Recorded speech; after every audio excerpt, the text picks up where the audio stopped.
আদর্শ ছেলে লেখক কুসুম কুমারী দাস। আমাদের দেশে হবে সেই ছেলে কবে, কথাই না বড় হয়ে কাজে বড় হবে।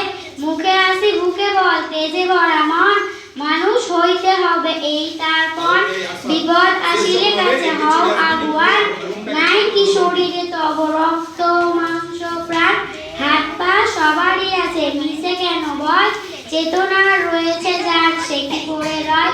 সে ছেলে কে চাই বলো, কথায় কথায় আসে যার চোখে জল মাথা ঘুরে যায়। সাদা প্রাণে হাসি মুখে করো এই পণ, মানুষ হইতে হবে মানুষ যখন। কৃষকের শিশু কিংবা রাজার কুমার, সবারই রয়েছে কাজ এ বিশ্ব মাজার।